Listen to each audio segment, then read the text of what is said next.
কাঠুরিয়া ছিল। নিজের বলতে তার কেউ ছিল না। সে রোজই পাহাড়ের জঙ্গলে কাঠ কাটতে যেত।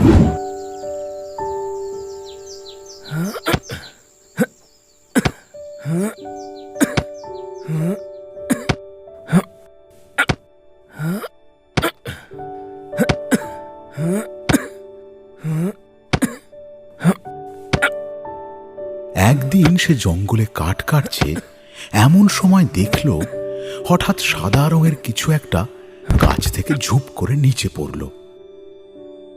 কাঠুরিয়া বুঝতে না পেরে এগিয়ে গেল। আরে, গাছ থেকে ওটা কি পড়ল? আরে, এটা তো একটা সারস পাখি।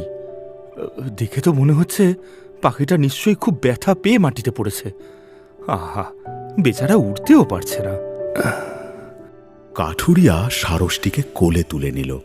তারপর পাখিটির মাথায় গায়ে হাত বুলিয়ে দিতে গিয়ে দেখল ডানায় একটা তীর বিঁধে আছে। হ্যাঁ, এই তো দেখছি সারসটার ডানায় তীর বিঁধেছে, তাই পাখিটা এত কষ্ট পাচ্ছে। আমি এই তীরটা বের করে দিই। এই বলে ডানা থেকে সে তীরটা বের করে দিল। তারপর ক্ষত স্থানটা জল দিয়ে ধুইয়ে দিল। আস্তে আস্তে পাখিটির ডানার ব্যথা কমে গেল, আর সারসটি মহানন্দে ডানা মেলতে লাগল। এরপর সারসটিকে হাতে তুলে কাঠুরিয়া পাখিটির মাথায় হাত বুলিয়ে দিল আর বলল, খুব সাবধানে উড়বে, বুঝলে? আচ্ছা, আসছি বন্ধু, বিদায়।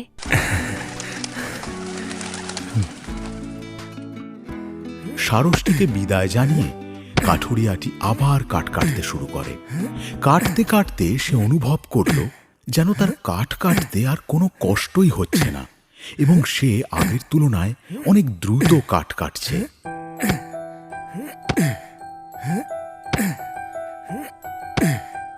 আমার কুড়ুলটা আগের থেকে বেশ হালকা লাগছে। কাঠ কাটতে তেমন ক্লান্তও বোধ করছি না। নিজেকে বেশ শক্তিশালী মনে হচ্ছে।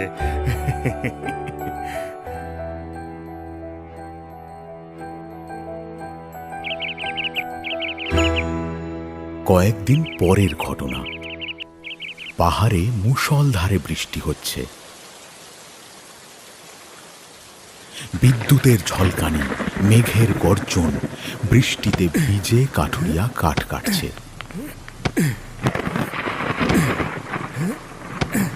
কাঠ কাটার পর সব কাঠ মাথায় করে নিয়ে পাহাড় থেকে নিচে নেমে নিজের কুঁড়ে ঘরের সামনে এসে কাঠুরিয়া চমকে গেল। ঘরে এত আলো জ্বলছে কেন? আমার ঘরে আলো এলো কোথা থেকে? কিছুই তো বুঝতে পারছি না। গিয়ে দেখি তো ঘরে এত কিসের আলো।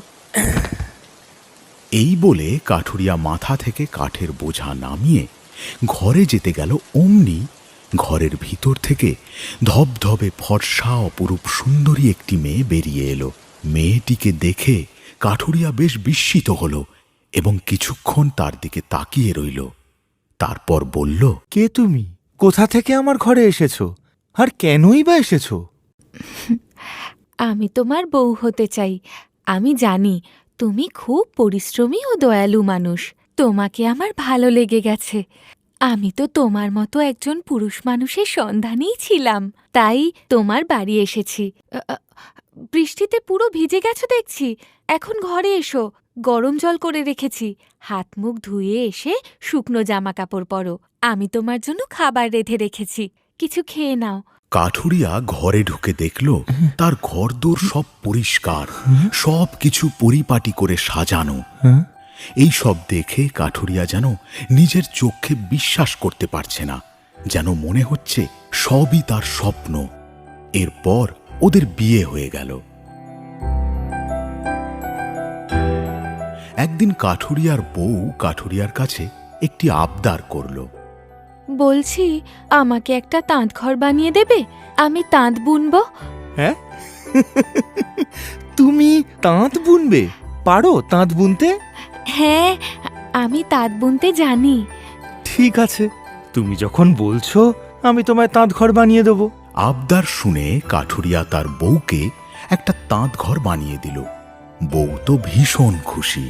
আজ থেকে আমি তাঁত বোনা শুরু করব, কিন্তু তোমাকে একটা কথা দিতে হবে। কি কথা? আজ থেকে 7 দিন তুমি এই ঘরে ঢুকবে না, এমনকি ঘরের ভিতরে উকিও মারবে না। ঠিক আছে, তাকাবো না, কিন্তু কেন? সে তোমায় আমি কারণ বলতে পারবো না, কিন্তু তুমি আমায় কথা দাও। আচ্ছা ঠিক আছে, আমি তাঁত ঘরের দিকে একবারের জন্যও তাকাবো না। এই তোমায় আমি কথা দিলাম। কথাটা যেন মনে থাকে। এই বলে কাঠুরিয়ার বউ তাঁত ঘরে ঢুকে দরজা বন্ধ করে দিল। তারপর 7 দিন ধরে শুধুই ঘট ঘটাং ঘট ঘট ঘটাং শব্দ ওই তাঁত ঘর থেকে ভেসে আসতে লাগলো। এদিকে কাঠুরিয়ার মনে অনেক কৌতূহল হলো। তার বউ 7 দিন ধরে কি বুনছে। তার মন চাইছিল একবার জানালা দিয়ে ঘরের ভেতরে উঁকি মারতে, কিন্তু বউকে সে কথা দিয়েছে, তাই ইচ্ছা থাকলেও তাঁত